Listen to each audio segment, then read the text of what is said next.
자빠져 있어도 사랑해.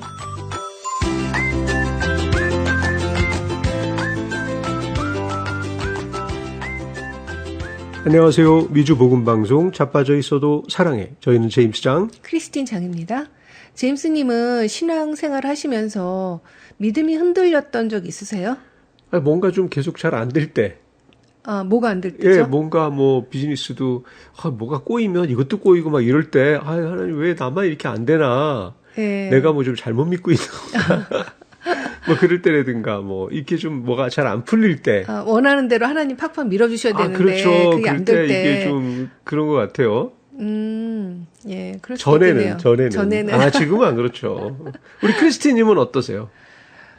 저도 어떤 때는 막 성령 충만하고 하나님 너무너무 사랑하다가 제가 막 컨디션이 안 좋거나 또 이렇게 좀 침체기가 있어요. 네. 그 신앙도. 영적으로 좀 다운될 때. 영적으로 다운될 때, 이 믿음이 좀 그럴 때는 좀 흔들린 적이 있었던 것 같아요. 흔들리고 있습니까?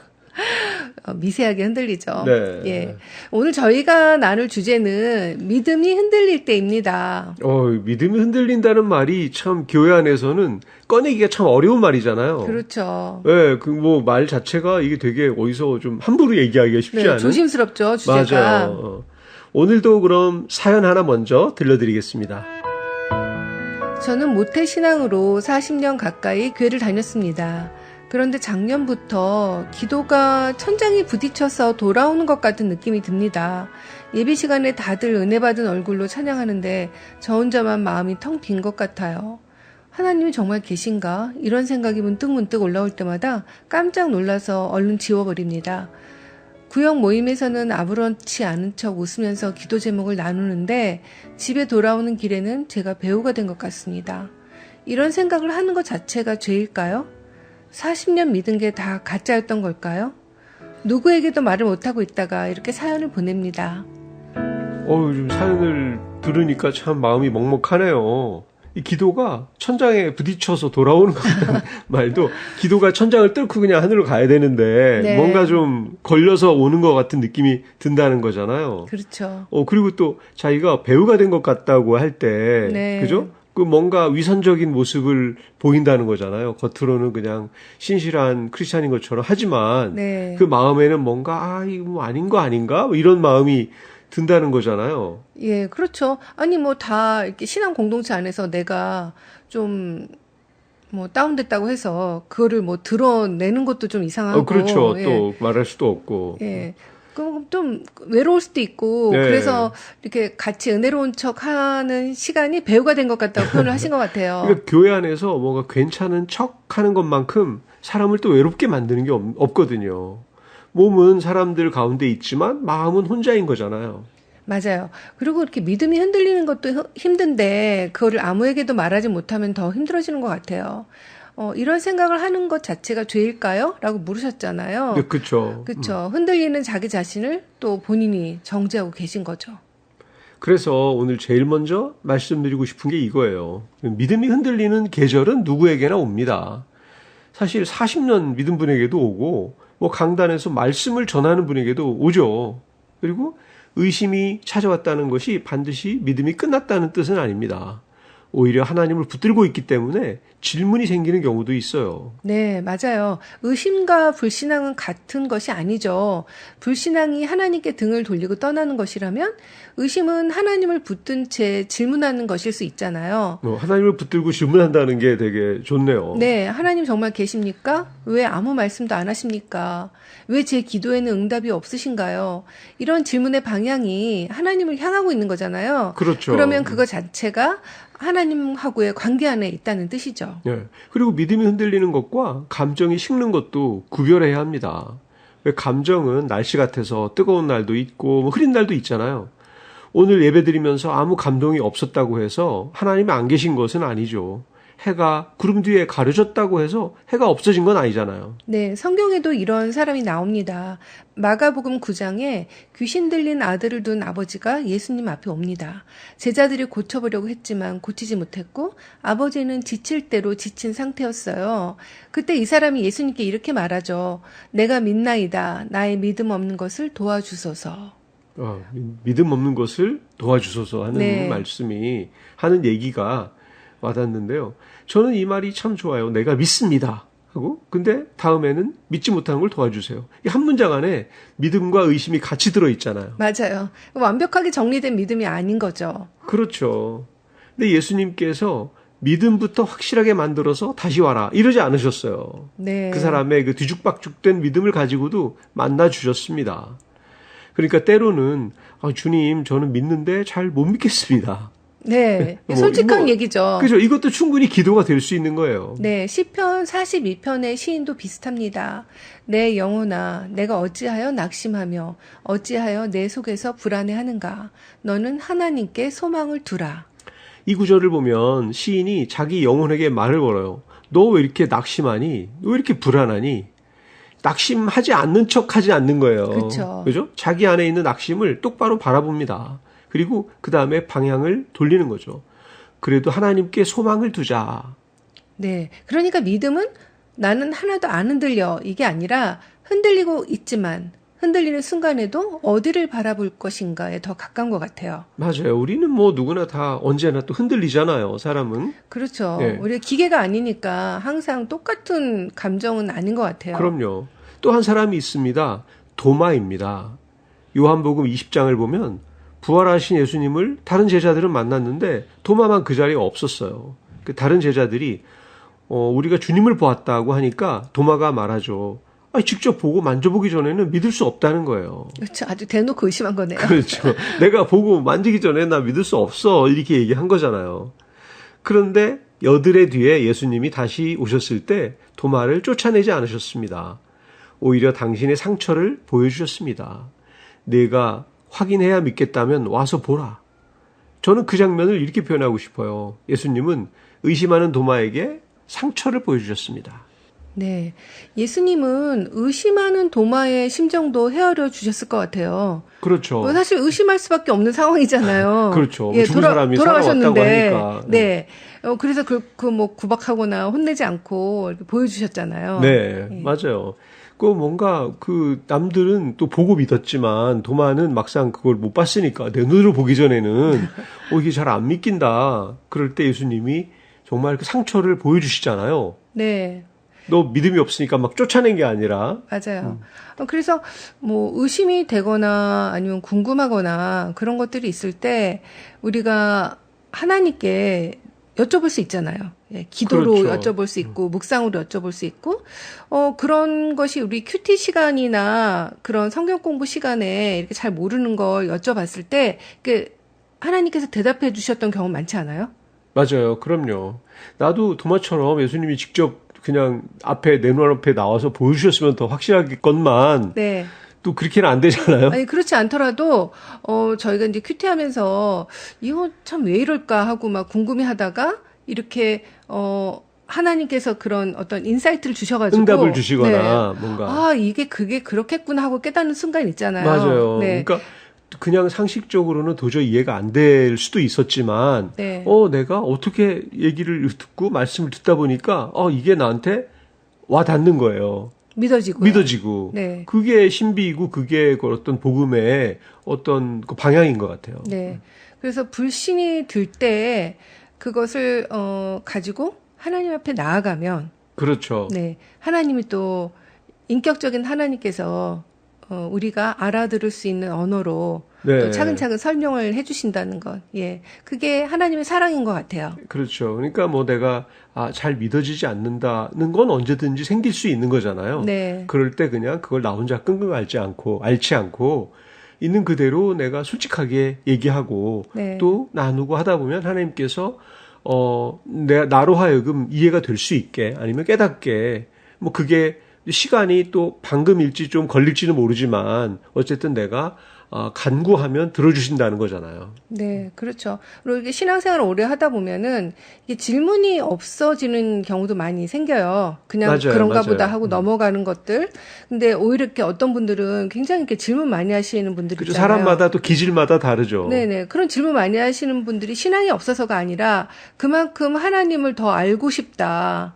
내가 더 경험하고 싶다, 더 맞아요. 이해하고 싶다 그런 얘기잖아요. 예, 그런 분들이 이렇게 우리가 저 사람은 신앙이 저거밖에 안 돼? 하고 이렇게 판단하는 그런 예. 일이 없었으면 좋겠어요. 그럼요. 사실 관심이 없으면 의심도 없을 거고 의문도 없을 거잖아요. 네, 질문이 없겠죠 또. 그렇죠. 하지만 어쨌든 내가 질문을 가지고 있는 것들을 그냥 나누고 또 질문해보고 또 기도해보고 하는 것들이 필요하다는 거네요. 네, 그러면 또 신앙이 굳건해지겠죠. 그렇죠.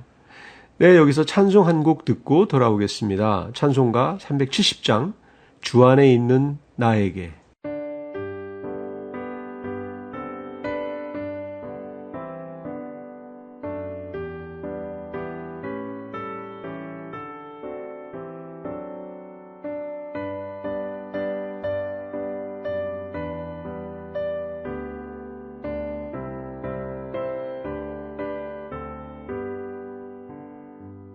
주 안에 있는 나에게 단 근심이 있으랴 십자가 밑에 나아가 내 짐을 풀었네 주님을 찬송하면서 할렐루야 할렐루야 내 앞길 멀고 험해도 나 주님만 따라가리 그 두려움이 변하여 내 기도 되었고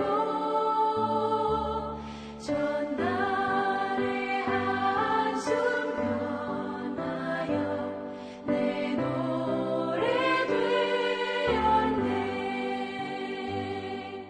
주님을 찬송하면서 할렐루야 할렐루야 내 앞길 멀고 험해도 나 주님만 따라가리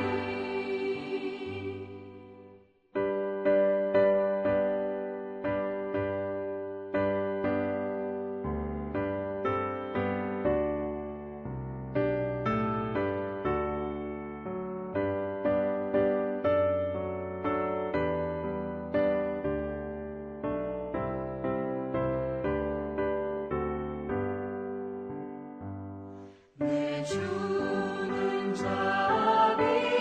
자비하셔서 늘 함께 계시고 내 궁핍 밤을 아시고 늘 채워주시네 주님을 찬송하면서 할렐루야 할렐루야 내 앞길 멀고 험해도 나 주님만 따라가리 내 주와 맺은 언약은 영불변하시니 그 나라 가기까지는 늘 보호하시네 주님을 찬송하면서 할렐루야 할렐루야 내 앞길 멀고 험해도 나 주님만 따라가리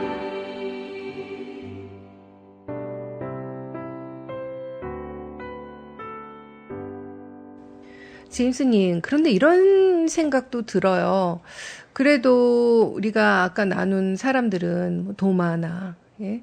뭐 베드로나, 이런 사람들은 성경에 나오는 사람들이잖아요. 그렇죠. 실제로 우리처럼 신앙생활한 사람 중에서도 믿음이 흔들렸지만 다시 믿음으로 굳게 선 사람들이 누가 있을지 궁금해지는데요. 아주 많습니다. 네. 우리가 믿음이 대단하다고 생각하는 사람들에게도 그런 시간이 있었습니다. 그 대표적인 사람이 종교 개혁자인 마르틴 루터예요. 네, 마틴 루터 하면 굉장히 신앙적으로 단단하고 담대한 사람이라는 생각이 먼저 들잖아요. 그렇죠. 신앙의 위인이죠, 뭐, 그렇죠. 사실. 네. 근데 루터에게도 아주 깊은 영적인 어둠이 반복적으로 찾아왔었습니다. 단순히 좀 기분이 우울한 정도가 아니라 하나님께 버림받은 것 같은 두려움, 또 자신의 믿음이 잘못된 것은 아닌가 하는 영적인 공격과 씨름한 겁니다. 네, 종교 개혁자라고 해서 날마다 확신으로 충만했던 건 아니었네요. 전혀 아니죠. 네. 근데 루터가 그럴 때 붙잡았던 것이 자신의 감정이 아니라 하나님의 말씀과 약속이었습니다. 내가 오늘 하나님을 얼마나 강하게 느끼느냐 보다 하나님께서 뭐라고 말씀하셨느냐를 붙든 거예요. 네, 그 참 중요한 얘기인 것 같아요. 왜냐하면 흔들리는 순간에는 자꾸 내 마음을 들여다보잖아요. 그렇죠. 내가 믿음이 없나? 왜 나는 감동이 없지? 내 믿음이 사라졌나? 그러면서 계속 내 안의 감정만을 들여다보면 그러면 믿음이 더 흔들릴 수 있을 것 같아요. 맞아요. 그래서 내 믿음의 강도를 내가 막 자꾸 검사하고 막 그러잖아요. 네. 그런 것보다 사실 내가 믿고 있는 대상이 누구인지 다시 한번 바라보는 것이 더 중요하다고 합니다. 네. 그 두 번째 사람은 C.S. 루이스입니다. 왜 나니아 연대기를 썼고 뭐 순전한 기독교 좀 네. 유명한 책이잖아요. 네. 이런 책을 통해서 수많은 사람에게 기독교 신앙을 설명한 사람인데요. 이분도 이런 믿음의 어떤 위기를 겪었다고 합니다. 그래요? 언제 겪으셨죠? 이분이 그 사랑하던 아내 조이 데이비드먼이 암으로 세상을 떠난 뒤에 루이스의 믿음도 크게 흔들렸어요. 그러니까 아내가 죽고 나서 네. 그랬다는 건데요. 그 시기에 쓴 책이 헤아려 본 슬픔인데요. 이 책을 보면 우리가 알고 있는 그 변증가 C.S. 루이스와는 조금 다른 사람이 나타납니다. 하나님은 어디 계신가? 내가 지금까지 믿었다고 생각했던 믿음이 정말 믿음이었나? 이런 질문을 아주 솔직하게 하는 거죠. 네. 기독교 변정을 했던 사람이 굉장히 질문이 놀랍고 그렇죠. 진짜 솔직하네요. 이분의 그 글들을 보면 뭐 대단한 그 신앙인이잖아요. 네. 근데 이런 분들이 하나님은 어디 계신가? 내가 정말 믿고 있는 게 정말 믿음인가? 뭐 이런 의문을 갖고 있다는 게 정말 새롭죠. 네. 네. 근데 중요한 것은 루이스가 이런 질문을 감추지 않았다는 겁니다. 그 질문을 글로 써내려갔고요. 하나님과 씨름했습니다. 그리고 시간이 지나면서 슬픔이 없어졌다기보다 하나님에 대한 자신의 생각이 조금씩 정리되는 과정을 경험합니다. 네. 그러니까 C.S. 루이스는 의심이 생겼을 때 그 의심을 억지로 지워버린 것은 아니었다는 얘기네요. 그렇죠. 그냥 내가 뭐 의심하면 안 돼. 막 속으로 네. 생각하면서 그걸 막 억지로 누른다고 해서 그게 없어지는 게 아니잖아요. 그렇죠. 예, 그죠. 어떤 의심은 충분히 울고 또 충분히 질문하고 충분히 씨름하면서 지나가야 합니다. 그런 과정을 겪어서 내가 그런 의심으로부터 극복이 되는 거죠. 그렇죠. 네. 그때 하나님하고 오히려 더 깊은 대화를 나눌 수 있는 시간일 것 같아요. 맞아요. 그 C.S. 루이스가 그런 경험을 했다는 거죠. 네. 세 번째 사람은 조금 의외일 수도 있는데요. 마더 테레사입니다. 네. 마더 테레사. 그분도 의심의 시간이 있었다고요? 그러니까요. 사람들은 정말 마더 테레사 하면 하나님을 언제나 가까이 느끼면서 살았을 것이라고 생각하잖아요. 그렇죠. 근데 그 사후에 공개된 편지들을 보면 놀라운 사실들이 있습니다. 그녀가 오랜 세월 동안 하나님이 멀리 계신 것 같은 깊은 영적 어둠을 경험했다는 거예요. 하나님의 임재가 느껴지지도 않고 기도해도 아무것도 느껴지지 않는 시간이 아주 길었다고 합니다. 네. 아니, 근데 그런 시간이 길었다. 근데 이분은 사역을 계속 하셨잖아요. 그렇죠. 그런 상황 속에서 계속 사역을 했다는 얘기네요. 그렇죠. 정말 이분이야말로 가난한 사람들을 돌보고 죽어가는 사람들 손 잡아주고 이렇게 자신이 해야 할 일들을 계속 했잖아요. 네. 저는 여기서 중요한 것을 하나 보게 되는데요. 그 믿음이란 하나님을 항상 느끼는 능력만이 아니라 하나님이 느껴지지 않는 날에도 하나님께 속한 사람으로 살아가는 것일 수 있다는 거예요. 네, 그 말 굉장히 중요한 얘기 같아요. 예배할 때 아무 느낌이 없고 기도할 때 하나님이 멀리 계신 것처럼 느껴진다고 해서 지난 믿음이 전부 가짜였다고 결론 내릴 필요는 없겠네요. 그렇죠. 네, 마르틴 루터도 흔들렸고 또 C.S. 루이스도 흔들렸고 마더 테레사도 깊은 영적 어둠을 지나갔습니다. 그러니까 우리가 믿음의 사람이라고 부르는 사람들의 공통점은 한 번도 그 믿음이 흔들리지 않았다는 것이 아니라 네. 흔들릴 때 완전히 손을 놓지 않았다는 데 있는 것 같아요. 네, 그 말씀이 굉장히 위로가 되는데요. 흔들리지 말아야 된다고 생각하면 너무 죄책감이 들 것 같아요. 그렇죠. 왜냐하면 자주 흔들리기 때문에. 그렇죠. 우리는 뭐 네. 흔들리는 사람들이니까요. 네, 또 감정도 오르락내리락 하고 하나님하고 멀어졌다 가까워졌다 하는데 그 흔들릴 때 그래도 하나님을 바라보고 또 하나님 손을 잡고 있으려고 노력하는 게 중요한 것 같아요. 그렇죠. 네. 내가 안 흔들리려고 마음먹고 있다고 해서 안 흔들려지는 게 아니잖아요. 네. 네. 뭐 어쨌든 그게 뭐 사단의 공격일 수도 있고 내 안에 다른 우상이 있어서 그럴 수도 있고 어쨌든 계속 사람들은 좀 흔들리면서 가는 거죠. 그렇죠. 뭐 믿음이 뭐 의심스럽기도 하고 그럴 경우가 있겠지만 어쨌든 내가 그걸 하나님과 동행하고 가다 보면 이렇게 또 바른 길로 온다는 거잖아요. 네. 그리고 현실적인 질문을 좀 해보고 싶은데요. 이 믿음이 흔들릴 수밖에 없는 우리들인데 그때 우리는 어떻게 하면 좋을까요? 네. 저는 첫 번째로 숨기지 않는 게 중요하다고 생각합니다. 네. 의심을 혼자 끌어안고 있으면 점점 커져요. 그죠? 근데 하나님 앞에 가져가서 하나님, 저 지금 잘 모르겠습니다. 기도해도 아무 느낌이 없습니다. 하나님이 정말 계신지 의심됩니다. 있는 그대로 말하는 거예요. 네, 그렇죠. 우리가 기도할 때도 하나님 앞에서 나 정말 지금 의심이 있고 낙심이 있고 믿어지지 않고 그럴 때도 하나님 앞에서도 믿는 척을 할 필요는 없잖아요. 없다는 거죠. 네, 하나님 내 마음 다 알고 계신데 그쵸. 안 믿어지면 안 믿어진다고 하나님한테 네. 솔직하게 말하는 게 필요할 것 같아요. 맞아요. 그래서 시편을 보면 이게 모범 답안만 있는 게 아니에요. 왜 다윗이 그러잖아요. 왜 나를 버리셨습니까? 왜 하나님 숨어 계십니까?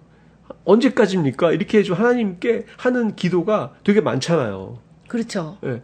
하나님은 이런 질문들을 뭐 처음 듣는 분이 아니에요. 벌써 막 그 다윗도 했고. 인간들을 한두 번 상대해 보신 분이 아니니까. 그렇죠. 여기 정말 하나님 왜 숨어 계십니까? 라고 물어보잖아요. 네. 왜 나한테 안 보이세요? 하고. 그런 얘기들을 숨기지 말고 솔직히 하는 것, 이게 중요하다는 거죠. 네, 그게 중요하겠네요. 또 두 번째도 있겠죠? 네. 두 번째는 감정보다 말씀을 붙드는 것입니다. 믿음이 흔들릴 때 자꾸 자기 마음을 검사하지 마세요. 오늘은 믿음이 몇 점인가? 오늘 하나님이 얼마나 느껴지는가? 뭐 그걸 계속 확인하면 오히려 더 불안해집니다. 그럴 때는 아주 단순한 말씀 하나를 붙드는 게 좋습니다. 내가 너를 떠나지 아니하며 버리지 아니하리라. 두려워하지 말라. 내가 너와 함께 함이라. 이 내 감정은 바뀌어도 하나님의 약속은 바뀌지 않는다는 것을 반복해서 기억하는 게 중요한 거죠. 네, 그렇죠. 내 감정을 의지한다는 것은, 너무나 불안한 거죠. 그럼요. 근데 바뀌지 않는. 내가 부족한 사람인데 내 감정을 의지한다는 게 사실 말이 안 되는 네, 거죠. 그래서 하나님의 약속을 의지하는 것이 가장 안전한 방법이 되겠네요. 맞습니다. 네, 세 번째도 말씀해 주세요. 세 번째는요. 사람들 곁을 떠나지 않는 것입니다. 마음이 힘들면 예배도 싫고 또 사람 만나는 것도 싫어지잖아요. 네. 그런데 저는 도마 이야기가 참 중요하다고 생각해요. 도마는 의심했지만 그 제자 공동체를 완전히 떠나버리지 않았어요. 그래서 여드레 뒤에 예수님이 다시 오셨을 때 그 자리에 있었습니다.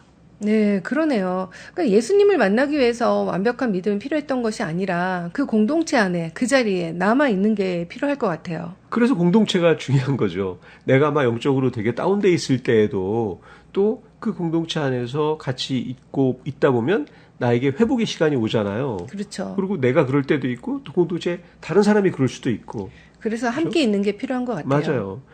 그래서 마음이 안 따라와도 몸을 예배 자리에 두는 것이 필요할 때가 있습니다.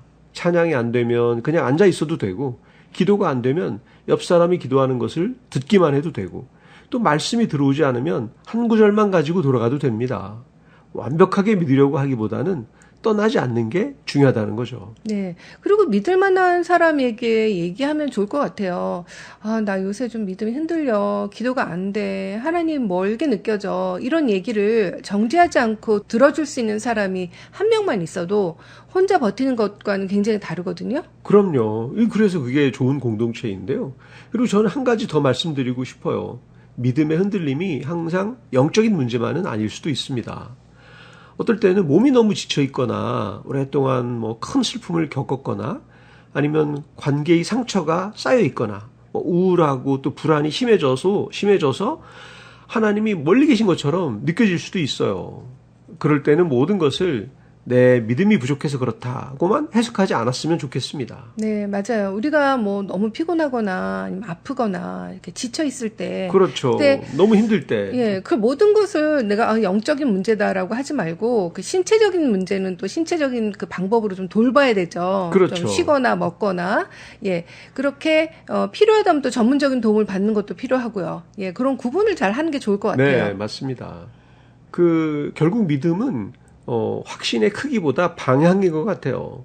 뭐 100% 확신이 있어야 믿음인 것이 아니라 흔들리면서도 하나님 쪽을 향하고 있다면 주님, 저는 잘 모르겠습니다. 그래도 주님께 가겠습니다. 그 한 걸음이 믿음일 수 있습니다. 네. 믿음이 흔들린다고 생각되는 분들께 말씀드리고 싶은 것은 자신의 믿음이 문제가 있다. 아니면 뭐 심지어 가짜였다. 이렇게 결론 내리지 마시고요. 머릿속에 떠오르는 그 질문을 가지고 어디로 가느냐가 중요하거든요. 그렇죠. 하나님께 가시면 됩니다. 맞습니다. 이런 질문 내가 하면 안 되는데? 이런 게 안 되는 거죠, 또. 그렇죠. 네. 그리고 뭐 하나님 앞에서는 무슨 말이든지 솔직하게 맞아요. 예, 하는 게 중요한 것 같아요. 아이처럼 또 순전한 마음으로 네. 대화하는 게 필요한 거죠. 이렇게 기도해도 됩니다. 하나님, 요즘 저는 하나님이 계신지조차 잘 모르겠습니다. 기도해도 아무것도 느껴지지 않습니다. 그런데 어디로 가야 할지도 모르겠습니다. 그러니 주님, 제가 믿습니다. 저의 믿음 없는 것을 도와주세요.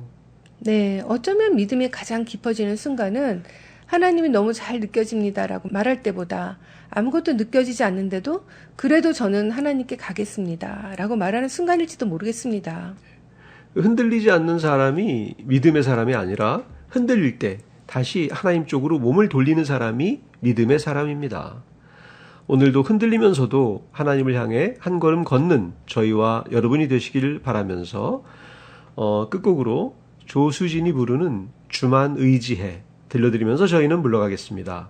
미주 복음방송 자빠져 있어도 사랑해. 다음 주일 오후 1시 반에 또 만나요.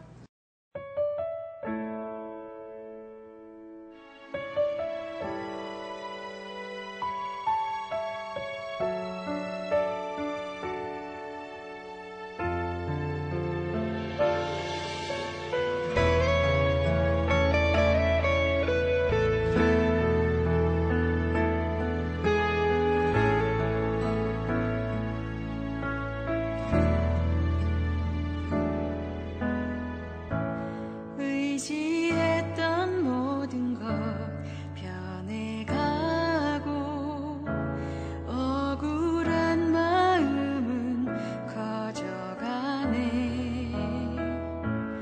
부끄럼 없이 살고 싶은 마음 주님 아시네. 모든 일을 선으로 이겨내고 죄의 유혹을 따르지 않네. 나를 구원하신 영원한 그 사랑 그 신